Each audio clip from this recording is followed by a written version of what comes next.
Hey everyone, it's Chantel. Today we're going to talk about everything you need to know about your new Axis.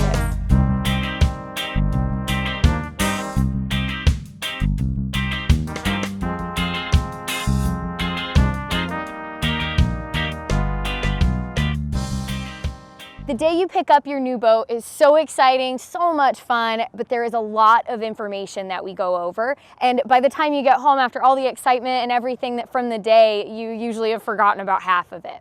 So I wanted to create a video for Axis boat owners to reference back to. So when you get home and you've forgotten it all, next time you go out, you can do a little refresher. When we get to the water, the first thing we're going to do is get the boat ready to launch. So if you have a safety strap, we're going to remove that and we're going to loosen this up. If you want more detailed tips about launching the boat, you can definitely check out our how to launch a boat video. But for Axis specific, we're just going to undo the safety strap.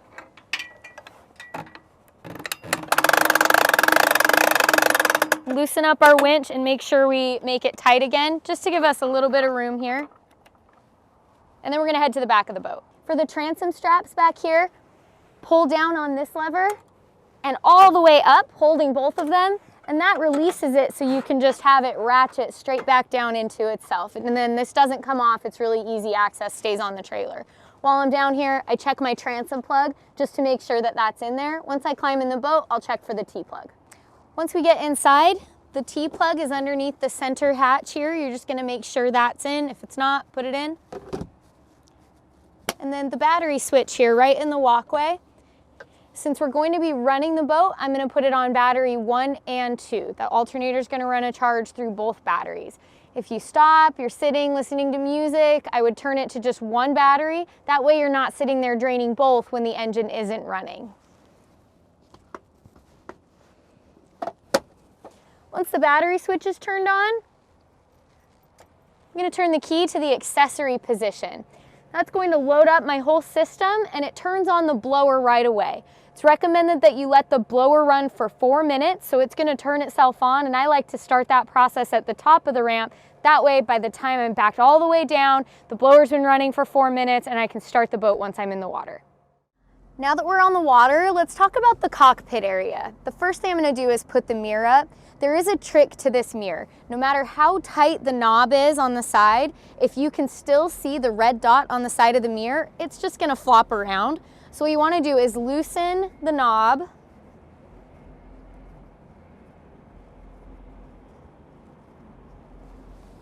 And the whole mechanism slides down in. That red dot on the side disappears, and then I can tighten the knob, and then my mirror's not going to go anywhere. Same thing when to put it down, you're going to pull up on it and then flip it down. On this side of your dash, we've got our blower, bilge, interior lights, and anchor and navigation lights. As I mentioned before, the blower will kick on automatically when you turn the key after the boat's been sitting for a while, or you can turn it on manually as well. The bilge is an auto bilge. If there is enough water in the boat that it's gonna kick on the float, it'll let you know on the screen, hey, auto bilge on. Totally normal for the bilge to kick on a couple times while you're out there. You always have wet kids and wet people coming in, maybe some waves or splashes or things like that. So totally common for it to come on a couple times. If it's turning on a lot, I would start doing some investigating, check your ballast bag connections, make sure that you're in a good place there. Interior lights, those are just courtesy lights, and then your anchor and navigation lights, your anchor lights up on top of the tower, and the nav lights are on the sides of the boat. We also have your ballast here. We have the bow, center, port, and starboard. The bow is just the bag, it has its own pump. You're gonna push it once to fill, twice to drain, and a third time turns it all the way off. Center hard tank, port and starboard hard tanks in the rear, and then those overflow to the ballast bags that you add back there if you've added plug and play. On this side here, we have more lighting options. So we have docking, underwater lights, under seat lighting, and then tower lights if you have them. So whether you get all of these lights or not, the squash pad is going to stay the same. Heater is controlled from here. You have a high and a low, so push it once for low, twice for high, push it again, goes off. Power wedge controlled here, wedge up and down. Go home button, that's going to dump your ballast, turn off your cruise control, put surf gate back into close, and bring the wedge up. On this analog dial here, you've got RPMs, you've got battery voltage, and you've got your fuel level. This side here, we've got miles per hour, we've got engine temperature, and we've got oil pressure. Ideally, our engine temperature, once we're actually warmed up, is right around 160. There are alarms in here. If it gets too hot for some reason, it will let you know, but keep an eye on that. Try not to give it full load, full throttle, or to pull somebody up or really put a lot of pressure on the engine until you're up to temp here. Oil pressure, it is going to get higher as I start to go, but around 30 or 40 is going to be ideal. That's going to be what you're looking to have right there. The red button here is your horn. And then we've also got in the later models of the Axis boats a couple of USB charging ports, so you could plug some phones in there. If you were listening to Bluetooth, you could plug a phone in and still have it be charging even though you're using Bluetooth. So here you've got the surf gate controls. You have left, right, and center. And it also shows you on the screen here, you've got left, right, and center. Right now we're on center. If I push the right, it does show me that it goes, so we're gonna be surfing on the right-hand side. No gate has actually gone out yet. It won't go out until we start going faster than 8 miles an hour. Then you're gonna feel the surf gate extend, the boat will shift, and then we're just driving straight again. But sitting right here while I'm getting set up, I can put it out to the right and nothing's gonna happen yet. And then I could put it back to center. The top is going to be my cruise control. So I can push the on and off, so it turns on my cruise control paddle wheel. This one just has the paddle wheel, not the GPS cruise control. And then I can make adjustments. If I push it up one at a time, it's gonna go slow. If I push and hold, it'll go 1 mile an hour at a time.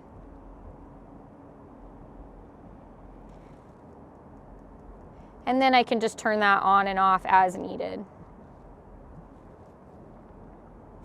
And then the big center button is what's going to scroll through my screens. There are 3 screen choices here. Right now, this is a great one when you actually have people riding. You're doing some kind of sport. You can see your surf gate, you can see where your wedge is, you can see your cruise control and your depth.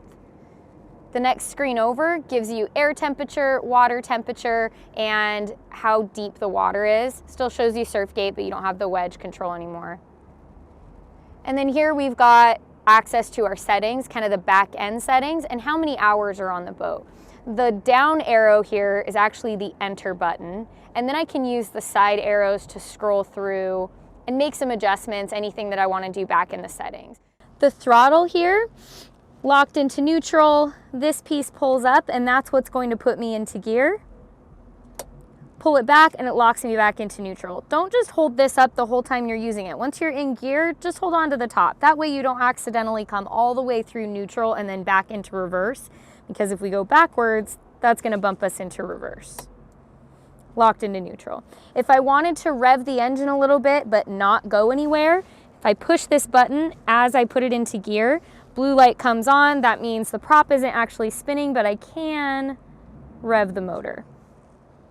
And then back into neutral, and then I could start just like I normally would. Here you've got your safety lanyard. If this gets pulled, it will cut the power to the engine. So if somebody is driving the boat, they could attach this to them. If anything were to happen, they were to fly out of the boat for some reason, it would pull the plug and the boat would stop. This is a fuse panel. This is here in every boat. It's the same. So whether you get tower lights or not, it's still gonna look the same. If one of these pops out, you can push it back in. If it pops out again, then you're gonna need to have somebody take a look at it. We've got the 12-volt outlet here that you could blow up a tube or you could charge a phone. And then easy access for that one right by the driver. Inside the glove box, you're gonna find a few things from us. Surf band. This is a great tool for people who already understand how the boat works, what Surfgate is doing, the wedge, all of that. Go ahead and give them this. They can adjust the tower speaker volume, the speed, they can adjust where the wedge is, and they can activate a surf transfer. So really awesome tool. It also floats, so if for some reason it comes off your wrist, bright orange, you're gonna be able to find it floating in the water. Keys to the glove box that locks. A little chamois for the mirror. And then we like to put in the caps for your plug and play bags. Most often you probably won't ever need these. The reason I like to keep them in the boat, just tuck them somewhere, forget about them until you might need them. If something were to happen with one of your ballast bags, maybe it it gets punctured somehow and so it's leaking, but you still want to get out there and use your boat. If you were to cap off your hard ballast tanks, then you could still use at least the hard tanks, and it would save your trip or your weekend or whatever if you can just pop these in and take the bag out. Inside the glove box, you're also going to find a USB port and an auxiliary port. That's going to be for the stereo. So best sound quality is really if you plug something in. Bluetooth, super easy and very convenient, but best sound quality would be if you plug in with a USB or an auxiliary. To set up an Axis boat for surfing, I'm going to do 4 things. I'm going to fill up my ballast. So I'm going to push each one of the ballast buttons one time, and that's going to start them filling. I'm going to set my speed control. So I'm going to push it on, and I'm going to make whatever adjustments to the speed that I want. I'm going to put surf gate out. Again, it's not going to come out yet, but I'm going to set it for I'm surfing right, so I'm going to hit the right side surf arrow. And then I'm going to put the power wedge down, or a manual drop down wedge if you have it. You'll run to the back, flip open the hatch, and then you can drop it down manually. For this one, I'm just going to push wedge down. And notice that I didn't just quick push it, I actually pushed and held it for a second to make sure that it actually activated it. And then on the screen, I can see it go wedge 6, 5, 4, 3, 2, 1, all the way down into lift mode. Now lift mode is its most down position.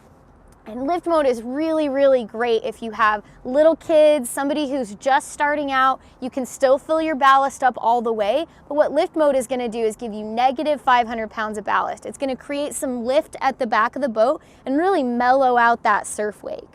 If I wanted it to be something more aggressive, from this lift mode position, I can push wedge up, again, deliberately, until I get it to where I want it. For somebody bigger, more steep, rampy wake, especially if you have a big crew, you're probably going to be around a 3 or a 4 on the wedge. If it's somebody who's a little bit smaller but still knows what they're doing, 2 or 3. Somebody who's really big, needs a ton of push, or just wants the steepest, rampiest wake you can get, you could try a 5 or a 6. If 5 or 6 is too aggressive, what'll happen, the wake will just start to wash out. So if that's too much weight in the back of the boat, maybe you have too many people in the boat to be able to use that more aggressive setting on the wedge, I would just tone it down a little, drop the wedge to a lower number, and then it's gonna clean up and it'll work beautifully. Now I started my ballast first because I know that takes the longest. Once they're full, I'm gonna start hearing them pump out the side. The bow, since that's a bag, it's the smallest one, that one usually finishes first, but because it's a bag, it's gonna raise up and it can push up on the seats a little bit and cause them to push up a little. So I may just hit drain real quick for a second, let it drain, let those seats settle back down, and then I can turn off the bow. So you'll push it once to drain, once it's already filling, and then again to turn it all the way off. And then I'm just gonna wait to hear it pumping out the side, and then I know the center and the rears are full, and then we can start going. Cool thing about this boat, you can drain and fill while you're moving. So if we wanted to start kind of motoring over to where we want to actually surf, you could start filling your ballast before you do any of that other stuff, and then you can kind of be mobbing over where you're going. And then once everything's full, I'm just going to turn it off. The bow and the center, they're going to start spouting water from the front here. The 2 rear in the back, the port side is going to spew from the port side, the starboard side over from the starboard side. And then as I start to go, surf gate, I'm going to feel it extend. I'm going to hear a beep for my cruise control that it engaged and make sure that I've given it enough throttle for that. But I'm really just going to roll it on and pull up my rider like I normally would. Roll on the throttle, and once I'm about up to speed, it'll take over and then I don't need to touch it again.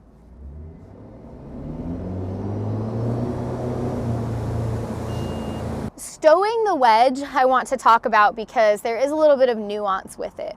As a safety feature, the wedge is designed that it won't come all the way up into the stowed and locked position unless you're going faster than 1 mile per hour. The reason for that, they don't want people still climbing in back there, fingers and toes, while it's coming up into stow. You'd have to try pretty hard to get to it, but just in case, they want you to be moving just a little bit before you bring it all the way up. So I can bring, as I'm pushing wedge up, I can push it all the way up to 6, but it's not going to go up into stow until I'm actually in gear, going faster than 1 mile an hour, and then I could push it and it's going to say wedge stowing. At the end of your day, everybody's back in the boat and you're ready to head back to the dock. That's where the go home button is really nice. It's gonna dump everything and it's going to just get us ready to go back to the dock. So I'm gonna go into gear, make sure it registers that I'm actually moving. And then I'm gonna push and hold that go home button till I hear my ballast kick on and I see wedge stowing. And then once it says wedge stowed, my surf gate's turned off, cruise control is turned off, it's draining ballast. I could actually get up onto plane and head back to the dock while the ballast is draining. You just want to be really careful, make sure that the wedge is fully stowed before you take off. Putting the tower down on this boat is really easy. Axis started offering a gas shock assist on their towers a couple years ago, and it's a game changer. If you know you have to put the tower up and down, it's definitely a box I would click. Before they added the gas shock, if it had 2 sets of tower speakers and board racks, I couldn't lift it by myself. Now, even with the biggest speakers on here, I can easily put the tower down alone. The quick release latch here just pops open on both sides. And then I want to lift up a little on the tower so I can flip this gray piece out. And that makes it so this side panel goes out to the outside of the tower. And then I'm just going to gently lower it down.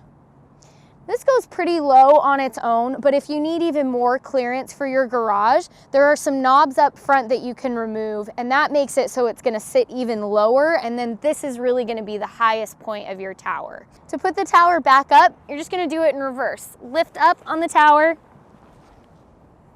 slide this piece out, rest it there. Gray piece goes back down. Quick release latch locks back into place. And then if I took the knobs out, I'm just gonna remember to put those back in. To put the bimini up, it's actually really easy. One person can do it in less than 5 minutes once you know all the right steps. So the first thing we're gonna do is take the boot off. You definitely want that on and the bimini closed up when you're towing long distances or when you're going any faster than the boat would go. So once we get to the water, if you know you want it out, you can pop off the boot and then open up the bimini. There's 2 straps that hold it to the tower, so you're just going to take those off as well.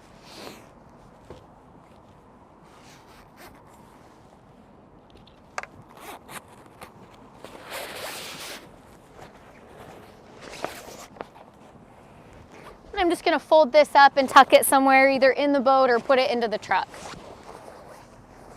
Before I actually start unwrapping the bimini, because I'm short, I like to slide this forward. And then when I need to do the straps onto the tower, it makes it a lot easier for me to reach all along the tower. I'm gonna open this up. The bars here are Velcroed. So if you wanna unvelcro here, just make sure you have your hand on these bars because they are going to fall. So I just strap one and keep it there loose, and then I can work my way around and get all of the other straps on there. I don't do any of them tight yet.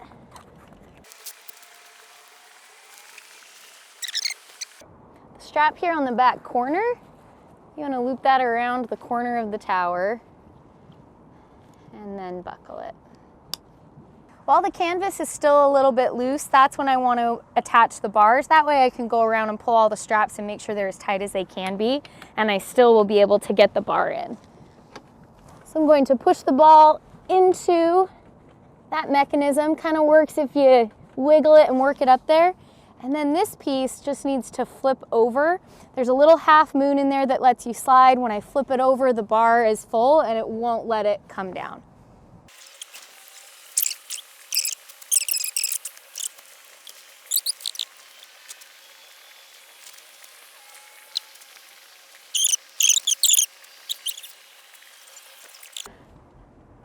Putting the bimini away is just the opposite of putting it up.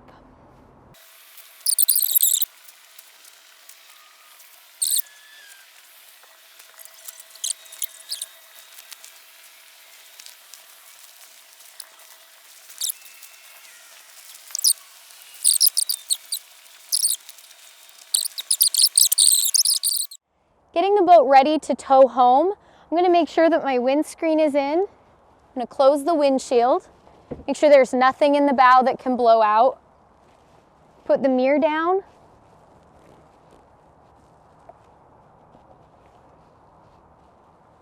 And then anything big, if I had boards or the cover or anything, I could tuck that right here in the walkway, and as long as my windscreen is in, it's going to be protected.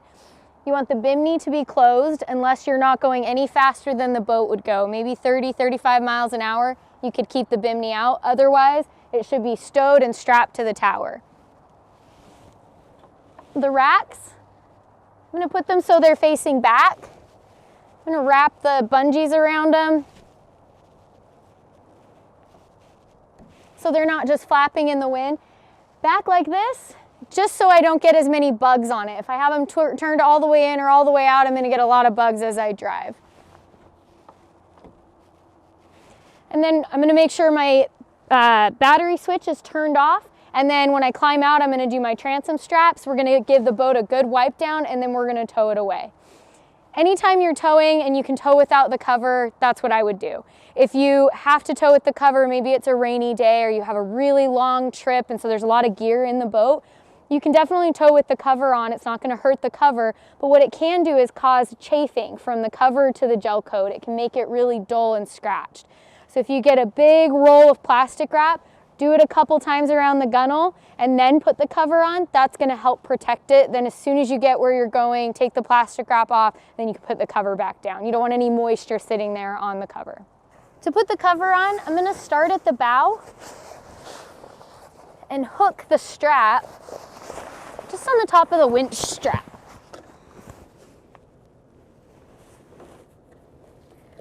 This is going to be really nice as I'm putting the cover on by myself, especially if it's windy. It's going to just strap the bow right there and it's not going to go anywhere. If I have a pickle fork, I want to make sure that I get the forks actually into the cover, because once I'm way back there, there's no way to get it wrapped around without climbing out of the boat.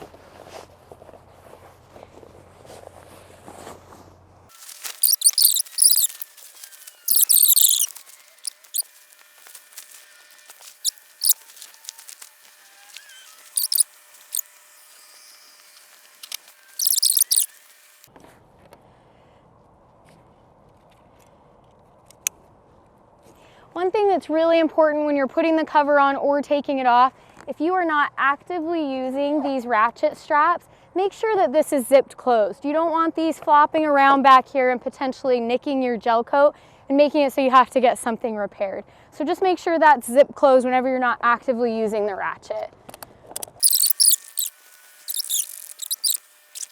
If it wasn't already hanging really tight and the water's just going to flow off the side, I could open up the little pouch on the back and pull on ratchet the strap that's in there, and it's just going to help keep it ratcheted up nice and high so water just flows right off the side. That's everything you need to know about your new Axis. If you like this video, hit like, subscribe to my channel if you want to see more stuff like this. We'll see you on the water.